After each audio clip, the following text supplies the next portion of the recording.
여러분 안녕하십니까? 재난은 어김없이 빈틈을 파고듭니다. 여제 호남 지역에 큰 피해를 입힌 장마가 내일부터는 더 거세집니다. 오늘 9시 뉴스는 위험지대부터 점검하겠습니다. 지난해 여름 갑자기 쏟아진 비가 지하주차장 곳곳에 들어차면서 예상치 못한 피해가 컸죠. 그때 잠긴 서울 아파트 단지들, 올해는 어떻게 대비하고 있을까요? KBS 취재진이 침수가 걱정되는 단지들을 확인해 보니 3곳 가운데 2곳은 기본적인 물막이판조차 설치 안 한 걸로 나타났습니다. 먼저 장혁진 기자의 단독 보도입니다. 물이 차면 밖으로 빼내기 어려운 아파트 지하주차장은 집중호우 때 거대한 빗물바지가 됩니다. 이렇게 물이 넘치는데 전기 충전소가 있는 게 안전에 괜찮을지 모르겠네요. 피해를 막기 위해 당국은 가장 먼저 물막이판 설치를 권고했습니다. 서울시는 침수된 적 있거나 피해가 우려되는 아파트 단지 82곳에 설치비 절반을 지원해 줍니다. 올해 초에는 사실 어떤 대비가 있냐고 몇 분이 문의를 하셨어요. 그래서 저희 계획에는 차수판을 설치할 거고 일단. 그러나 KBS가 확인한 자료를 보면 물막이판 설치를 끝내고 침수 피해 대비한 곳은 지원 대상 중 29곳에 그칩니다. 나머지 53곳, 65%는 설치하지 않았고 이 가운데 주민들이 설치를 거부한 곳도 8곳입니다. 물막이판이 세워지면 차량 운행이 불가능해지고 주민들이 비용까지 부담해야 하다 보니 동의를 얻기 쉽지 않은 게 현실입니다. 침수 방지 효과도 의문입니다. 이 아파트에 설치된 물막이판은 이렇게 사람이 직접 끼웠다 빼는 탈착식입니다. 설치 비용은 500만 원 정도로 저렴하다는 장점이 있습니다. 그러나 갑자기 물이 불어나면 바로 대응하기가 어렵습니다.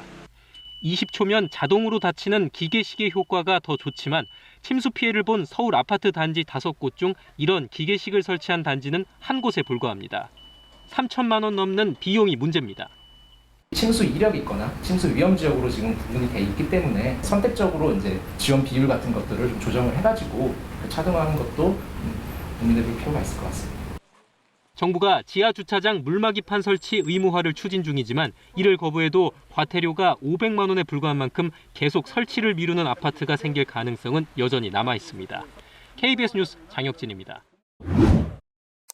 다가오는 장마철을 안전하게 보내기 위해 KBS가 준비한 연속 보도 순서입니다.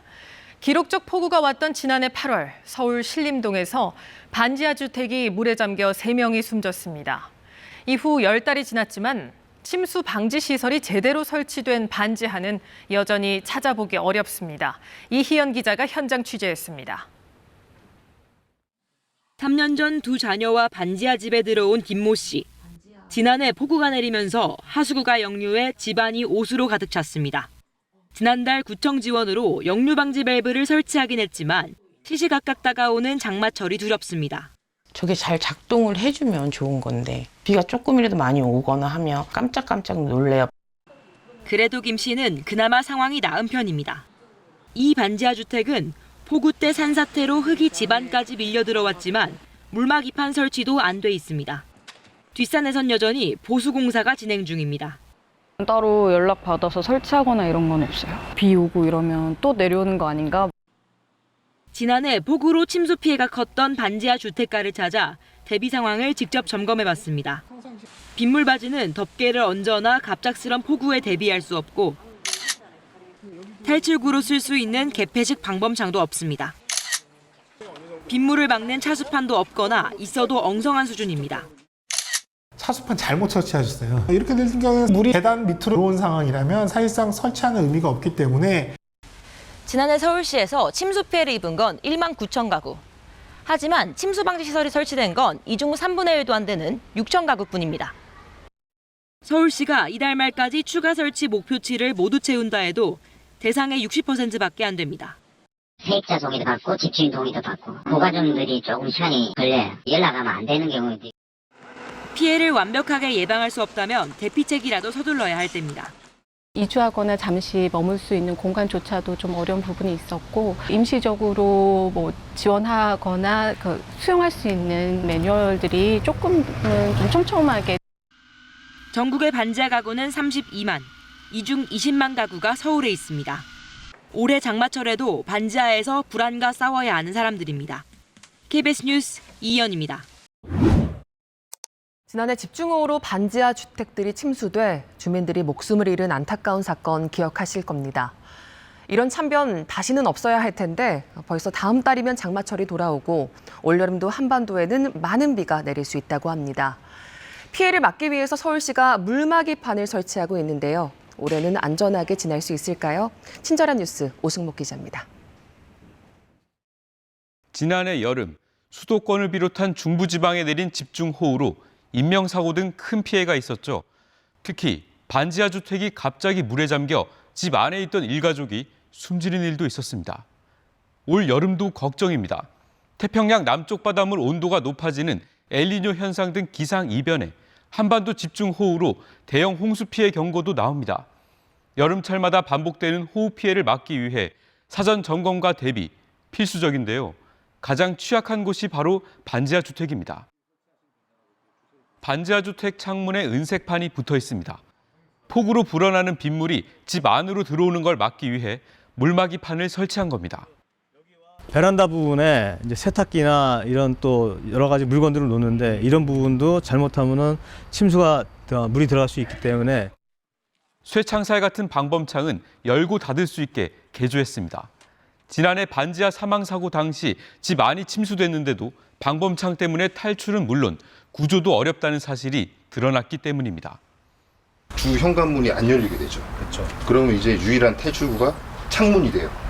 그 창문에 고정형 방범창이 설치되어 있으면 탈출이 불가능하니까. 하지만 주민들은 비만 오면 밤낮이고 늘 대비해야 한다는 불안감을 쉽게 떨치지 못합니다. 올여름에 또 침수될까봐 겁이 나네. 이사 가야 되나 어찌 되나. 물이 여기까지 돕니까 다 들어온 거죠. 거기서 양수기 갖다가 퍼낸 거죠. 반지하 주택마다 설치된 물막이판은 서울시가 홍수 피해 대책으로 설치한 겁니다. 장마철이 시작되는 다음 달까지 설치를 완료하겠다는 계획인데요. 거동이 불편한 중증 장애인이나 노인과 아동이 거주하는 곳이 우선 대상입니다. 서울시는 전체 반지하 22만 가구 가운데 2만 가구를 대상으로 삼았습니다. 나머지 20만 가구에 대해서도 침수 위험이 높은 곳엔 물막이판 등을 설치하기로 했습니다. 반지하 주택 자체를 줄이는 것이 근본 대책이다. 지난해 여름 홍수 피해 직후 서울시 발표였죠. 상습적인 침수, 한파, 사생활 침해 등을 감수하며 살아내야 하는 최악의 주거 환경을 대표하는 지하 공간은 주거 취약계층의 안전에 가장 큰 위해 요인입니다. 이에 따라 주거 상향 사업도 추진합니다. 공공임대주택이나 민간임대주택에 입주하기 위한 보증금, 이주비 등을 지원해주겠다는 건데 대상은 반지하나 고시원, 비닐하우스 같은 곳에 석 달 이상 살고 있는 사람들입니다. 서울주택도시공사는 올해 서울시 반지하 주택 3,450세대를 매입합니다. 노후도를 판단해 재건축을 하겠다는 건데요. 다세대 주택 전체 가구 절반이 동의해야 돼 실제 현실화하긴 어려운 것 아니냐는 지적도 있습니다. 문제는 돈입니다. 반지하 주택이 서울에 많은 이유는 집값 때문입니다. 집값 부담이 큰 탓에 반지하에 사는 건데 서울시 지원이 끊긴 이후의 거주 비용을 걱정할 수밖에 없습니다. 반지하 가구의 40% 정도는 본인이나 배우자의 소득이 없는데 지상층과의 전세보증금 차이는 1억 원이란 조사도 있습니다.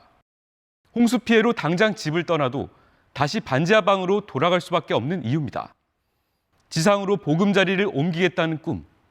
반지하 거주민들에겐 너무 멀리 있는 채 당장 올여름을 대비해야 합니다. KBS 뉴스 오승복입니다.